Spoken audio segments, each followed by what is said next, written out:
I'd like to know the answer to, and I think a lot of other people would, is you had your title fight with Sindile at Yeah. EFC. Yes. Was there already a discussion? I know you said you hadn't planned on fighting in the UFC till about 25. Yeah. Was there no prior discussion about the Contender Series with No. the UFC? Yeah. Okay, so that came after you won the title. After I won the title. Okay. Yes. So there were actually no chats about any international opportunity. Nothing. Like, Wow. so the plan was to either defend the bantamweight title or go up in weights and fight for the featherweight title. We always joked about going to flyweight, but my That's- body would not allow that. Yeah. So that was the plan, was to build a resume that any international organization cannot deny. Mm, So they want that guy because of his resume. mm. And then after the title fights,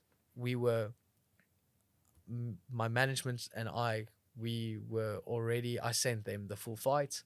They watched that. They sent it to Sean Shelby. And then that is basically how we got the Contender Series. So Right. after watching that fight, they were like, well, we have this guy, Joshua Kim. Will he take the fight? He is 15-1 as an amateur, 5-0 with 5 finishes. Mhm. Will he take the fight? And obviously, I didn't have any say. Coach was like, yeah, we'll take the fight. Yeah. So, Because yeah. it was quite soon after that, Very after your EFC title fight. What was it, like 3 weeks or Yeah, something? it was like 2 weeks, and then we. Really? Yeah. Sure. So then they obviously fly you out and Yes. and you go have the fight. Okay, I don't know how much you're allowed to say or not, but like, Yeah. do you have to sign a contract for that, or is it just kind of like you fight and then you win the contract? Like, how does Yeah. it work? So, it's you sign a addendum for that fight. So you sign a contract, like also just like any other fight night, a show and win purse for that specific fight. And then you almost have like you have like a separate contract where if you win a contract with the UFC, this is what your contract will Right. look like going forward.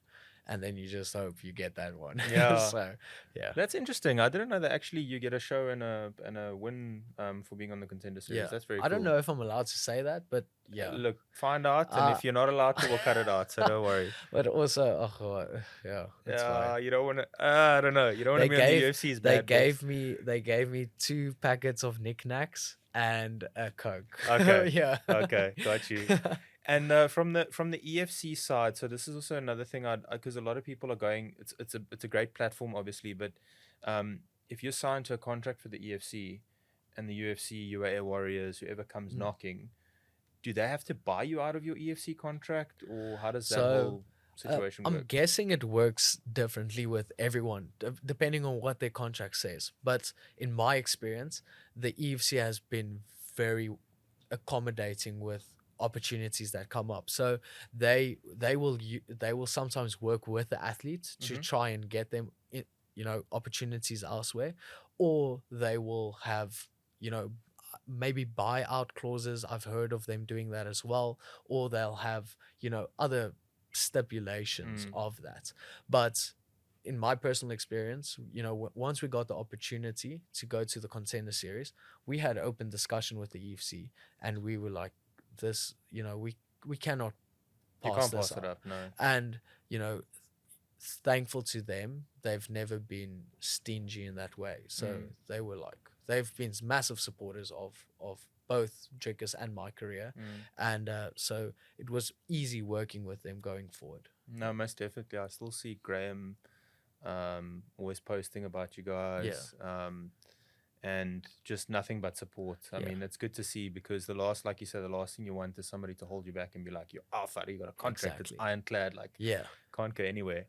And then, okay, so once you got to Vegas, what was it like the first time you went? I mean, what I know you spoke about the nerves and that kind of thing, but like getting into the octagon now, from a hexagon to octagon. Yeah.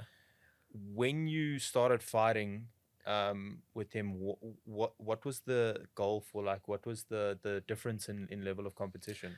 Massive. If any, really? Yeah, no, it was really, especially him. Joshua Kim he's really good. On his feet, he was so lucid. He was dynamic. It looked like he's been a professional for years. And we were just like biting down on mouth guard, and we were just like focused on what we want to do. We saw footage, we knew what he was able to do. We just knew that we can slowly but surely pick him apart, and there were a few moments. I lost the first round, I know that. I'm generally a very slow starter, and then we'll pick up the pace. After the first round, my coach said, you need to start pressing pace, and we did that. We did not give a lot of leg room for him to work his stuff. We really focused on landing efficient kicks, landing boxing, and then there were a few exchanges where we landed quite massively in that second round. And then I could see in his facial expression just something Slowly. changed. And then we're like, okay, we are working. And so we have one round left. After that second round, I asked coach, do I take him down and steal the third round just to get the win? And he's like, no, we are here to get a contract. You need to impress them. You are not here to lie on top of a guy. You need to knock him out. And I was like, sure, okay. Coach Mornay Visser is the person I trust the most. And so I was just like, sir, yes, sir. Yeah. Let's go out there. Started again, just pressing forward. And we have number combos. So we have 1 to 16. So we have 16 combos that we know like clockwork. It's like coach can control us like a remote control. Right. So if he shouts 1, we know exactly what that is, 14, 15. And then we have like, I think 6 other combos that have names. So we have 16 numbers, 6 names, and we mix those up. And coach was calling, going forward, he was calling 1s, he was calling 10s, and the stuff just kept on landing. And then just before the exchange, he just said, press forward. And then that's how the finish happened. Yeah, it was spectacular, man. Hey guys, if you enjoyed that clip, I've got another one for you over here and over here. Please don't forget to subscribe over here and have a look at my other socials down in the description box below. Thanks for watching.